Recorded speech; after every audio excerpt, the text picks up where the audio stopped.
This is Paul.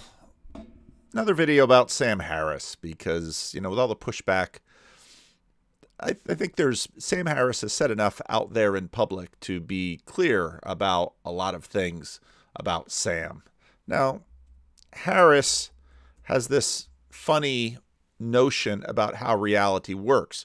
And we talked about that last time. In the third personal, everything is determined. There is no self. The self is an illusion. And for that reason, perception is illusion. Everything that's connected to us is illusion in terms of the third person. Now, if you think that through, it sounds absolutely nihilistic.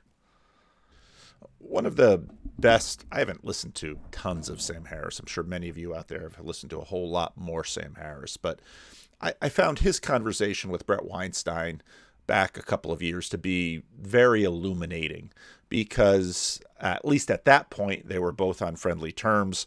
I should really do a video about the breakup of the IDW because it broke up for a whole bunch of reasons that break a lot of things up. But Brett really leaned into Sam to get clear on a lot of these issues that I just pointed out with respect to Sam and this strange dualism, materialist, determinist dualism that he has. And Brett really pushed him. And I thought, this is 3.5 hours that those two did together. And I did some videos on this a while back. You can search for them on my channel. And now listening to it again, it doesn't get any better. These paradoxes are pointing in a direction. The reason I raise this one here is that I have the sense, looking at your argument on free will, that it's pretty close to bulletproof. But it's being pretty close to bulletproof is compelling if it's the only argument on the table and it's pretty close to bulletproof, and not compelling in the same way if there are arguments that are similarly compelling on the other side. In other words, I don't think that the argument as you lay it out is completely decisive. Now, that said, I would imagine that somebody who's explored the topic as you have hears that, and you think, oh no, I'm sitting across from another person who doesn't get the problem with free will. And you're not. I would say my battle on this topic with people has been to compel them of just what a small fraction of the public conception of free will one actually has. But the question, I think the thing that separates you and me is you believe free will is actually a non-entity. And I believe it is a dim shadow of what people would like it to be and what many people think it is. But in other words, Weinstein says that we have a tremendous amount of conditioning that goes into the choices we make. And I think that's a very true statement, and I think it's behind almost all of our talk that we do publicly about influences in people. There are many, many influences that go into the decisions we make. Not non-existent, and that the fact of its being difficult to attain but not non-existent is actually a vital fact, one that's necessary, and one that's reflected actually in a lot of the things that people know about how you run your life. Right. Well, so let me make a few distinctions, which I think will be useful because it's easy to lose sight of what the actual territory here is. So to say that free will is an illusion or is nonsensical or that we don't have it is not to say that there's no such thing as freedom or autonomy or a difference between being coerced in one circumstance or free to do what you want in another. I mean, those. Now, what he does here is, I'm not pulling up my GIF of Patch, but the best understanding I have of Sam Harris is that whenever you listen to him, you have to understand which mode he is talking in. Peterson will always say, I'm speaking as a psychologist, or I'm speaking about this psychologically. For Sam Harris, he should have a sign up. Now, I did, in fact, get a Muppet for Sam Harris, and I put him here in the group. I don't really have a Brett Weinstein Muppet, but here's one for Sam. I think Sam is the count. And I didn't come up with that. What some of you came up with that, but whenever you hear Sam talk, you have to ask whether Sam is talking. I've been through this before in my previous videos. Is he talking about the manifest image or the scientific image? But the question is always, which image is nested in which? Okay, so if you're a materialist, you basically believe that consciousness is dependent upon matter.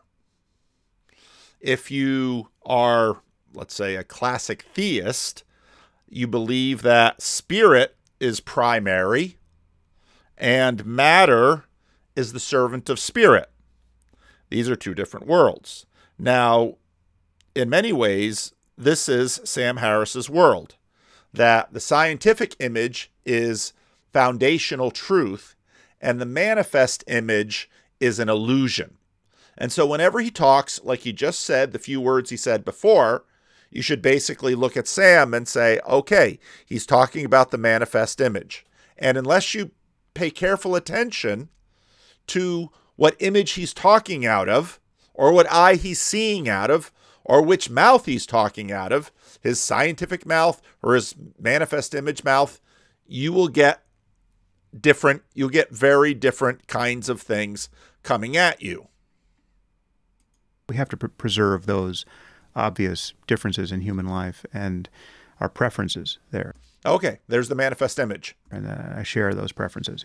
To not be in a prison camp in North Korea is a good thing, and what's bad about being forced to be there are all the obvious bad things about being deprived of freedom, and to have no governance over your day-to-day existence. Okay, that's all the manifest image. But remember, for him, the manifest image is nested. I think anything that's true, right, and this is true scientifically, strictly, but it's true spiritually, and it's true with respect to anything we would call sacred. Anything that's true, anything that's real, is discoverable now, right? It's like if we lost everything, if we lost all the books, if we lost all the tools, if we lost everything, and we just found ourselves having.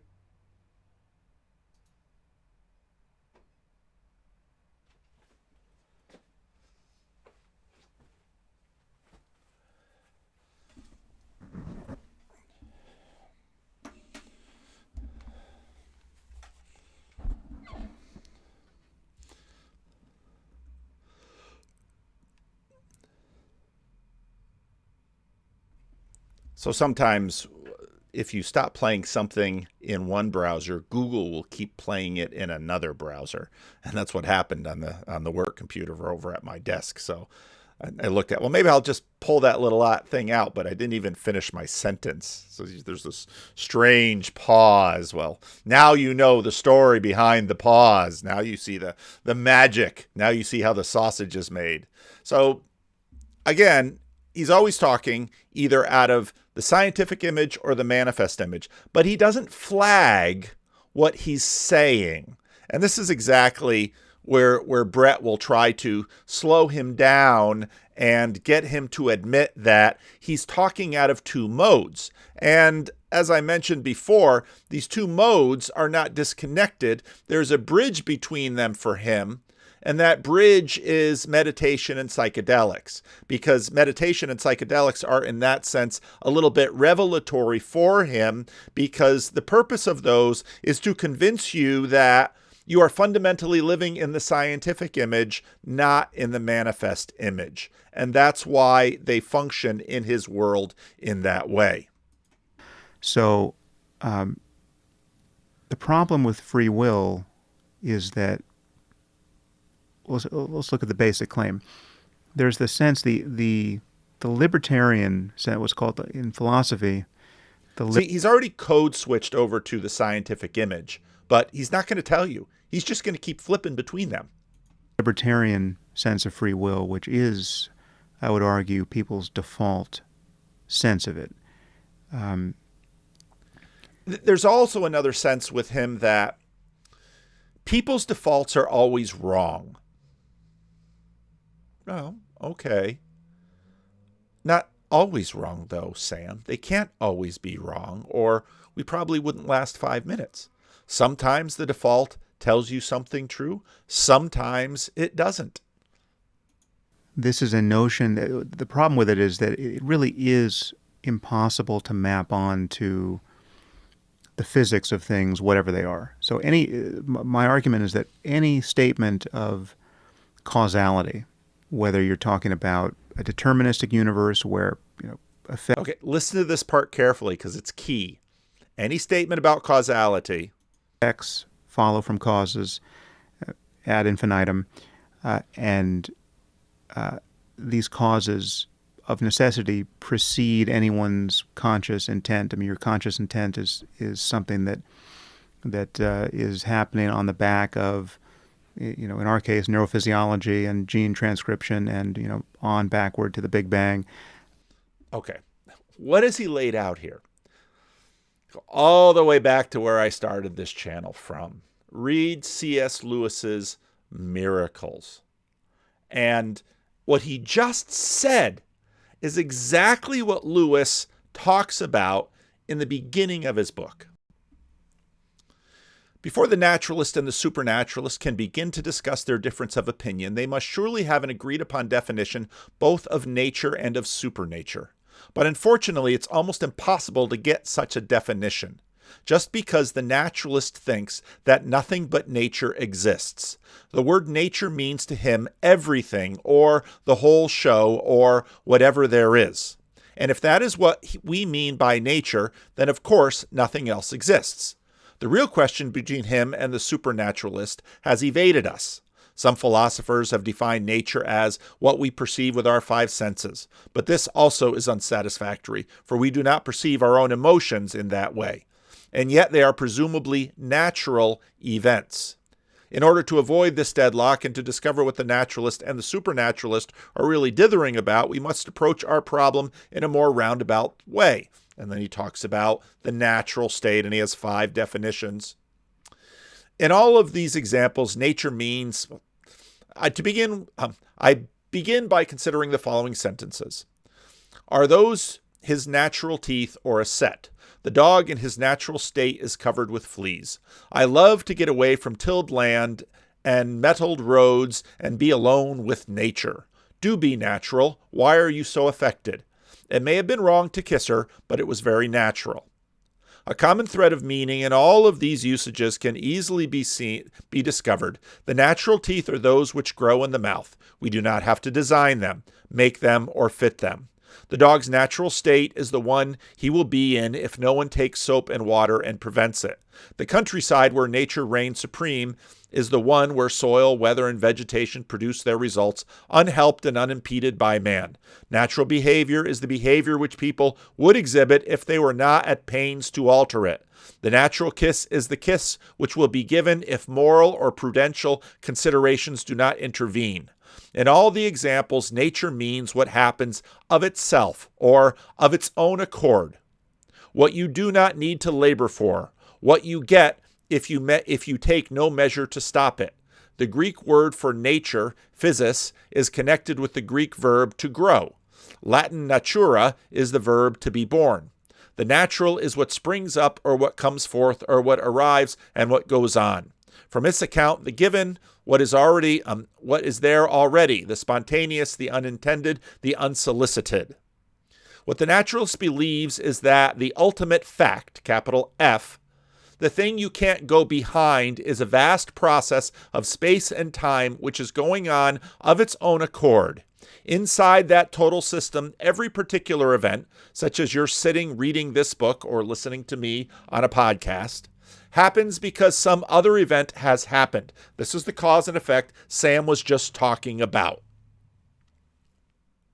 Each particular thing, such as this page, is what it is because other things are what they are.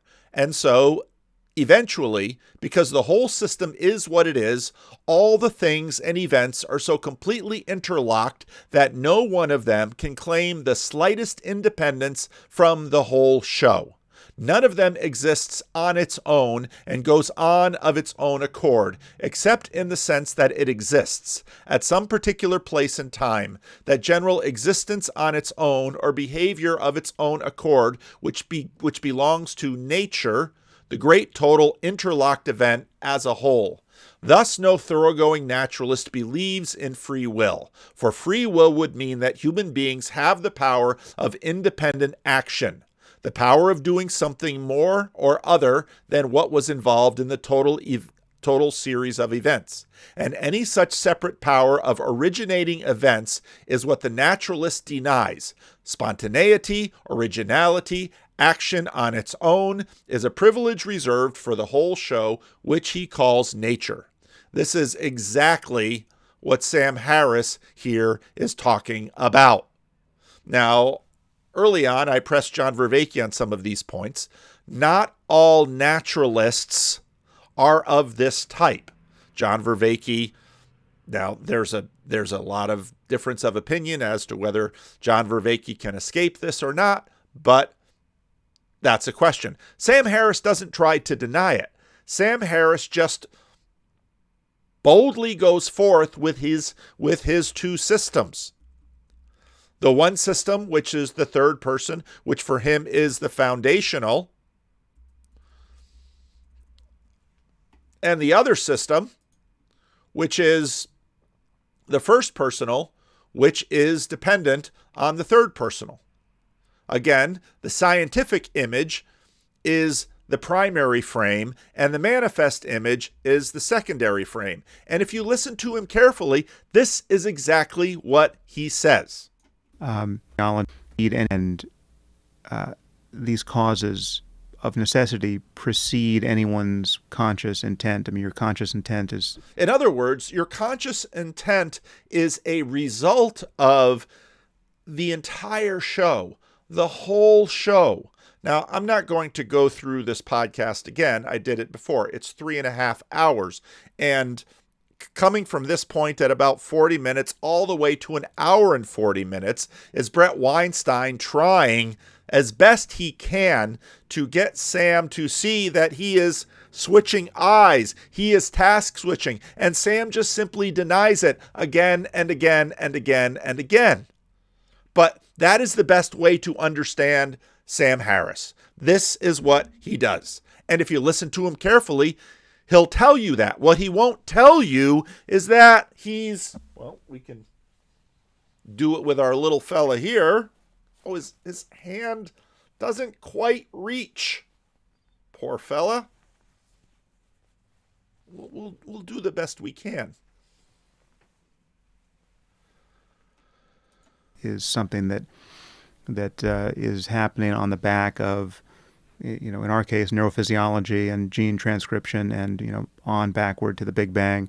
Did you hear it right there? Neurophysiology, gene transmission, all the way back to the Big Bang.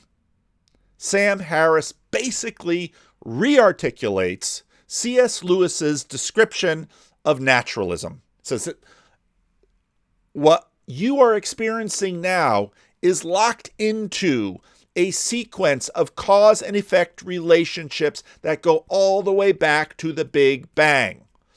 Matter is foundational. Consciousness is derivative of... I got to make this picture a little smaller. I just probably should because there's nothing to see in it anyway. That's the story. That is his frame. And I tell people this and they just... And okay, it's hard to see this stuff. I get it. But if you slow him down and you think it through and you pay attention, this is exactly what he says. That isn't a basis for this notion of libertarian free will, but nor is any... That's, in other words, there's no basis for free will in the scientific frame. Invocation of randomness into the picture. So however you add... Now, Lewis brings this up in his book, Miracles, and talks about the possibility of a back door.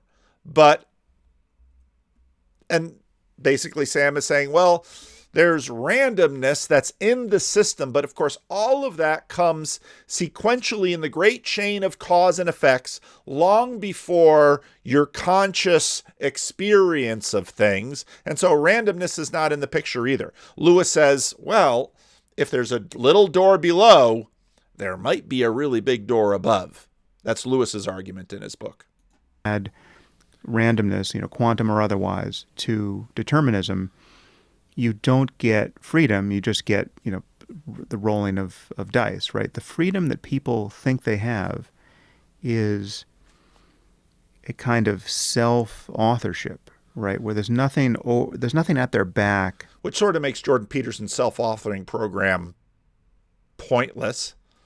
That is fundamentally mysterious to them, that is the actual effective cause of what they think and do and want and intend. They are the thinker and the doer and the wanter and the intender. And in other words, there's no agency. The agency that you feel that you possess is illusory. Okay? That's foundational for him. But what he's going to say, basically, when he covers his other eye is play in the illusion.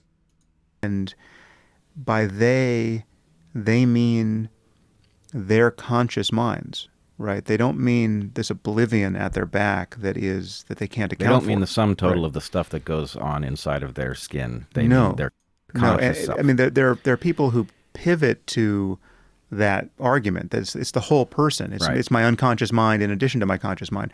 But no, the reason why free will seems like a durable problem for philosophy is that there's something that people feel they experience directly. They feel conscious intent as being the proximate cause of what they voluntarily do, and they feel that they are the true upstream cause. And one feature of that feeling, or one thing that it suggests, is the sense that if you could rewind the movie of a person's life, right, to a few seconds ago or a few minutes ago or days or weeks or years, at any one of those choice points, they could have done otherwise, right? That it's meaningful to say to someone, you did X, but you should have done Y, right? And that given another opportunity, with the universe being in precisely the state that it was, they could have done Y, right? That they're not merely robots or some form of some concatenation of causes.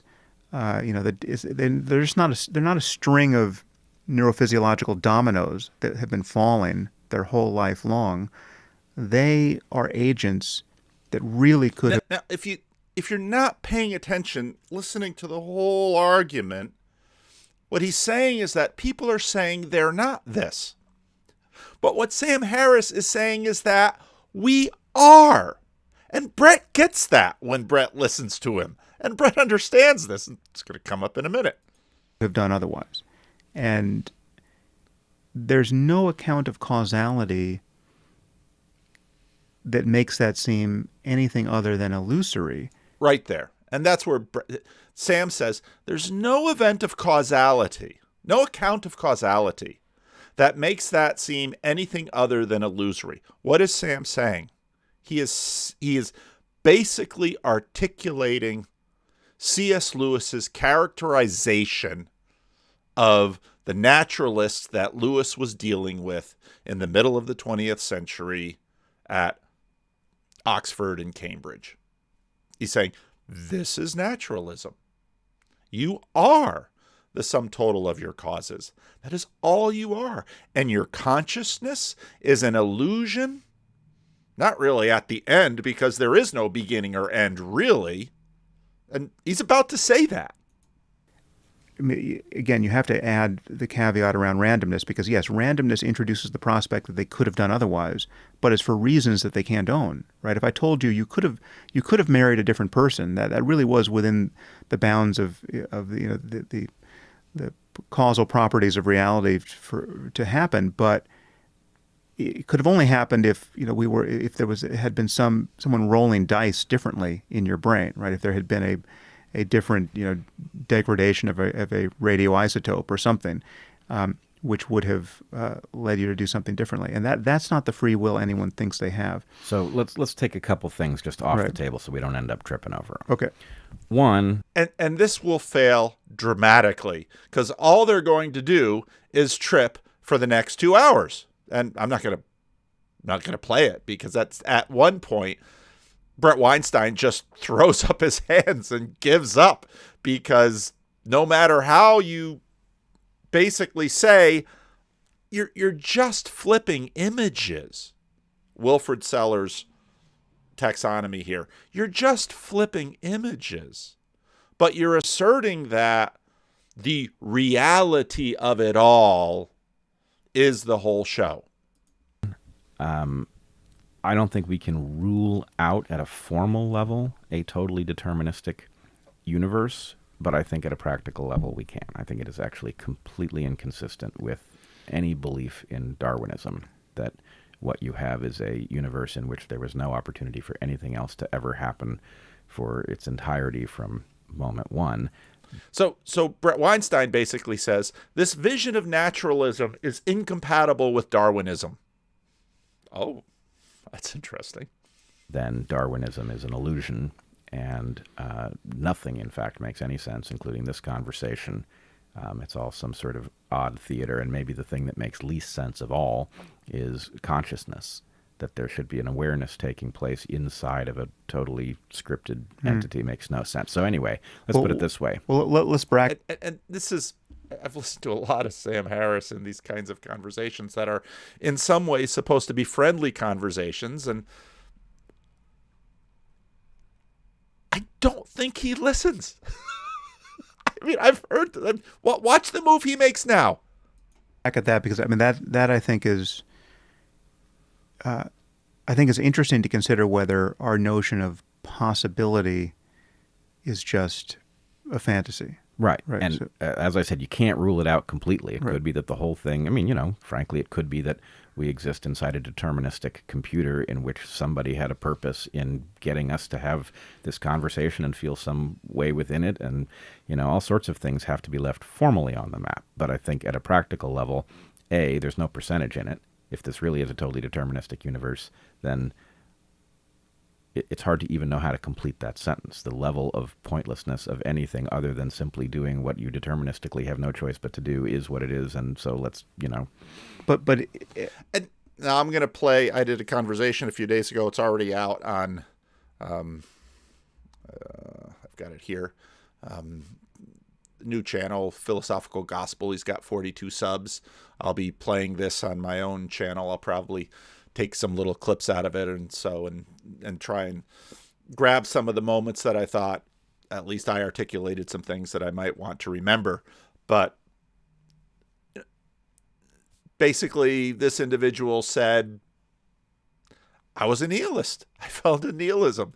And here's the strange thing about us. All of this stuff seems very theoretical, but it seems to count deep down inside that even if you're living with this implicit frame switching all the time, even if you say things like, well, deep down, there is no free will, choice is an illusion, yada, yada, yada, but seize the day. What you believe deep down eventually matters. And I was having a conversation with a colleague of mine yesterday, and he made that point that, in church, there's a lot of people that are confused about a lot of things because they're human beings. And deep down, do they really trust Jesus? Probably not very much. Deep down, do they really believe this stuff? Maybe not very much. Maybe they're still in it because there's family pressure to be. Maybe they're still in it because it's a habit that makes them feel good. Maybe they're still in it because of all of this. But when trials come, they bolt and they leave because they don't finally fully believe it. And I think that's a problem with all of us, that there are levels of doubt that that sometimes the hardness of life pushes us into. But I think if you even at a formal level, at a fairly superficial level, begin to embrace this. There's a lot of talk about the California water table because we've had a drought, and so during dry years, farmers tend to pump water. We have a lot of rice here in Sacramento, tend to pump water out of the aquifer and use it to irrigate their fields. And then that water evaporates. And you do this year after year after year after year, you deplete the water table. Well, how do you recharge the water table? Well, you leave a lot of standing water on the ground, and that standing water over time begins to seep in and makes it all the way down, and you sort of recharge the water table down there. Well, if you live in the midst of all of this nihilism and just keep saying and just keep saying and just keep saying, that stuff is going to seep down, and it's going to become your water table, and it's going to yield a harvest of nihilism. And so increasingly what I stumbled into when I started making comments about Jordan Peterson and talking to those of you who are watching Jordan Peterson, and people were telling me that basically Jordan Peterson was exorcising them of their nihilism. Well, how does that work? I think this is exactly how this works. Because what Sam Harris is doing here is sowing nihilism. He says fundamentally, we're locked into this, and he says it later in the podcast. We're watching a movie. Well, so then what do you do? Well, you can decide how you feel about the movie, and it's like, well, wait a minute. That makes no sense given what you said base reality truly is. And Lewis picks up on this. And this is where we get into morality. And this is why a great many people think Sam Harris is all wet when it comes to his moral landscape. Because all of these moral thoughts or moral activities are, by virtue of his base definition, simply meaningless. And Lewis makes this point. The important point to notice is that moral judgments raise the same sort of difficulty for naturalism as any other thoughts. We always assume in discussions about morality, as in any other discussion, that the other man's views are worthless if they cannot be fully accounted for by some non-moral or non-rational cause. When two men differ about good and evil, we soon hear this principle being brought into play. He believes in the sanctity of property because he's a millionaire. This is similar to the Bulverism that Lewis will have coined. I can make this a little bit bigger so you can possibly see the words.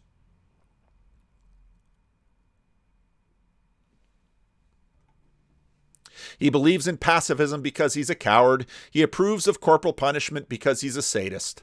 Such taunts may often be untrue, but the mere fact that they are made by one side and hotly rebutted by the other shows clearly what principle is being used. And again, this is the back and forth of our present culture war. Well, you only go to church because you're a white supremacist. And your Christianity has seeded implicit white supremacy into you, and therefore, and on and on and on and on, all of these things go. Well, you only vote this way because of some implicit motivation within you that you don't even know. Something else is controlling you. Neither side doubts that if they were true, they would be decisive. No one in real life pays attention to any moral judgment which can be shown to spring from non-moral or non-rational causes. The Freudian and the Marxist attack traditional morality precisely on this ground, and with wide success. All men accept the principle. But of course, what discredits particular moral judgments must equally discredit moral judgment as a whole. If the fact that men have such ideas as ought and ought not at all can be fully explained by irrational and non-moral causes, this great line of causation that Sam Harris just asserted all the way back to the Big Bang, then those ideas are all an illusion. The naturalist is ready to explain how the illusion arose. Chemical conditions produce life. Life under the influence of natural selection produces consciousness. Conscious organisms which behave in one way live longer than those which behave in another. Remember, he's writing in the middle of the 20th century. Living longer, they are more likely to have offspring, inheritance, and sometimes teaching as well, based on their mode of behavior in their young. Thus, in every species, a pattern of behavior is built up. In the human species, conscious teaching plays a larger part in building it up, and the tribe further strengthens it by killing individuals who don't conform. They also invent gods who are said to punish departures from it. Thus, in time, there comes to exist a strong human impulse to conform. But since this impulse is often at variance with other impulses, a mental conflict arises and the man expresses it by saying, I want to do A, but I ought to do B. This account may, or may not, explain why men do in fact have moral judgments. It does not explain how they could be right in making them. It excludes, indeed, the very possibility of them being right. For when men say, I ought, they certainly think they are saying something, and something true. Lewis believes that there is such a thing as morality in the universe, and we, in fact, have a moral sense which leads us in that direction. When Jordan Peterson got back from his illness, conscience was a big thing he was talking about, and he's barking up this same tree. But if naturalism is true, I ought is the same sort of statement as I itch or I'm going to be sick. What does he mean by that? It's an experience. It's a sensation. The ought we feel is projected by us onto the universe. There is no ought, there only is. Remember, Sam Harris draws this line all the way to the Big Bang. In real life, when men say, I ought, we may reply, yes, you are right. That is what you ought to do, or else I think you're mistaken. But in a world of naturalists, if naturalists really remember their philosophy outside of school or outside of the podcast, but Sam Harris, he doesn't mind. He just goes back and forth. The only sensible reply would be, oh, are you? Because there's only is. All moral judgments would be statements about the speaker's feelings. They're only feelings. It's just an experience that have been programmed into you from the foundations of the earth in the Big Bang. Mistaken by him for statements about something else, the real moral quality of actions which does not exist. For the naturalist, that's it. The real moral qualities. There's no such thing as. So then Sam's entire project of trying to demonstrate morality really makes very little sense. Such a doctrine, I have admitted, is not flatly self-contradictory, which is exactly what Brett Weinstein has said. The naturalist can, if he chooses, brazen it out. He can say, yes, I quite agree that there is no such thing as right and wrong. I admit that no moral judgment can be true or correct, and consequently that no one system of morality can be better or worse than another. All ideas of good and evil are hallucinations, shadows cast on the outer world by the impulses which we have been conditioned to feel. Indeed, many naturalists are delighted to say this. But then they must stick to it. And fortunately, though inconsistently, most real naturalists do not. In a moment after they have admitted that good and evil are illusions, you will find them exhorting us to work for posterity, to educate, to revolutionize, to liquidate, to live and die for the good of the human race. The naturalist, like Mr. H.G. Wells, spends a long life doing with passionate eloquence and zeal. But surely this is very odd. And this is exactly the point that Brett Weinstein keeps making to Sam Harris. even in that case, there still is there's a consequence to not knowing what's going to happen, and there is the reality that apparent choice still plays a role in deciding what in fact happens. Is that Purely mechanistic one. Yeah, but you can't just wait to see what happens, because that is itself a choice which begets certain consequences and closes the door to other I consequences. have to say, inside of a completely deterministic universe, I don't even know what you're talking about. What do you mean consequence? It's but it's so fully automatic. Well, yes, but it is on some level we're at Zeno by another route, because Yes. in a fully it's just a single object. Right. There's no such thing as events. There's no such thing. It's just a single object. There's no such thing as events. I make this point because it's simply what he's saying. That is his position. This is the base fact of the matter. Thing is causality. It's just a block universe.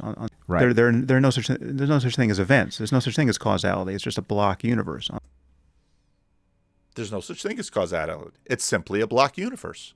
On some level. Right. The future exists as much as the past. So actually, let's go back to Zeno, because I don't think we got the value out of it. And this is again, you can listen to them go at this an hour.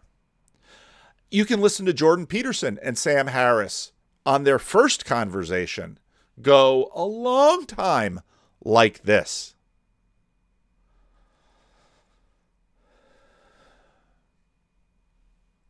I don't know what to tell you beyond this is who he is.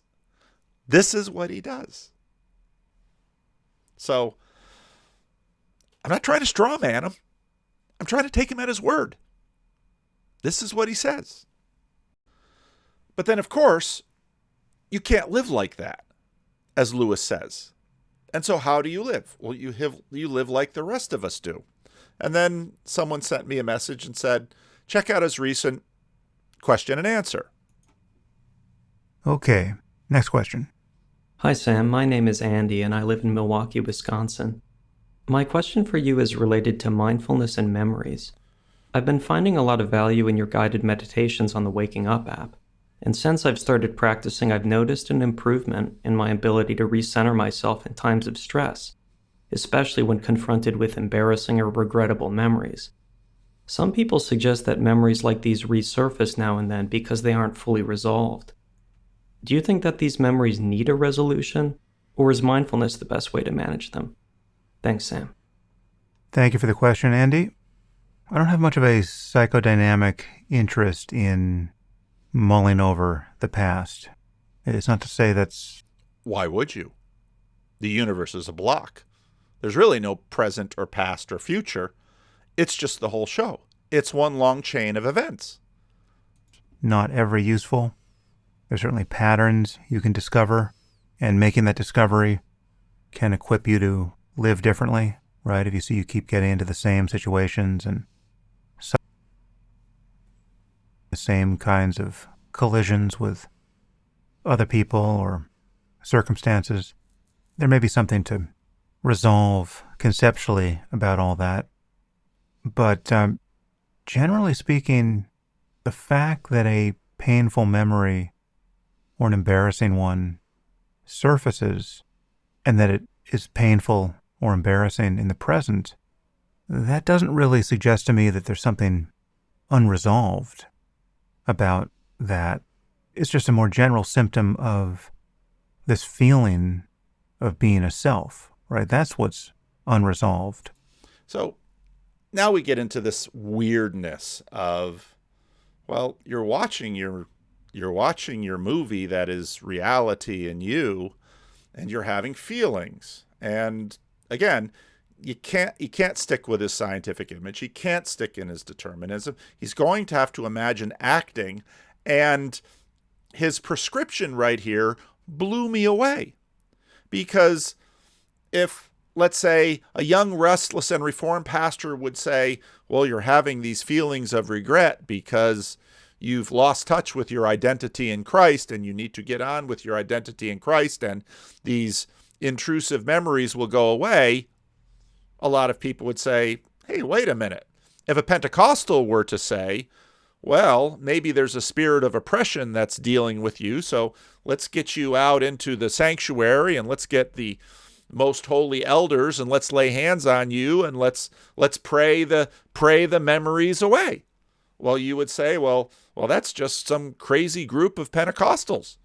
And maybe you would say, well, let's have you talk to a trauma therapist and maybe do some EMDR and look at those lights and rehearse those memories. And maybe those memories are stuck in you and we can get those memories out. Well, that would be sort of a therapeutic approach. But his approach is basically religious. It's fundamentally religion, what he offers here. For everyone, until you can resolve it.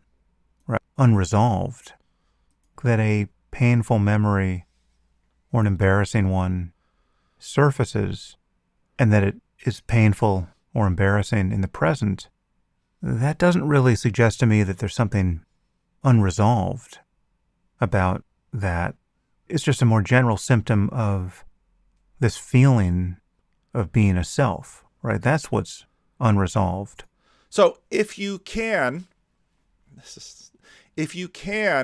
convince yourself, okay, so we've got to act as if we have agency. And so we better do our mindfulness and we better do our meditation and we better maybe hit the psychedelics. And if we can really convince ourselves, if we have agency over our own feelings. Now, we're not going to have agency over trying to figure out if we've had trauma or any of that. We're going to have agency over, in a sense, my little self in the whole show. If I can somehow commit agency suicide and convince myself that myself does not exist, well, then there won't be any problems with myself. And to me, this is pure religion. For everyone, until you can resolve it, right? I mean, it just feels lousy to feel identified with this fictional center of gravity, especially in the midst of unpleasant thoughts about one's past or future, right? So the interesting question is, how is it that in the present moment, a memory of something that happened even quite long ago can arise in the totally evanescent way that any memory does, and yet carry with it a fair tonnage of misery, right? How does it impose its weight on you in this moment? Not why does it, right? That's the sort of resolution you're asking about. But how does it? What is the mechanism? How is it possible for something as gossamer as a thought to make you miserable in this moment? You must be living an awfully nice life, Sam, if you don't understand that reality. Well, the discovery to be made here is that it is something that you're doing, right? There's a contraction. There's a failure to recognize thought as thought that is the proximate cause of the present suffering.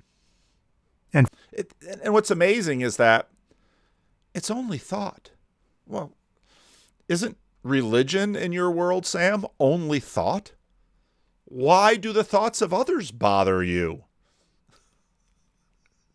For that, mindfulness really is the antidote, right? A clear seeing of the mechanics here.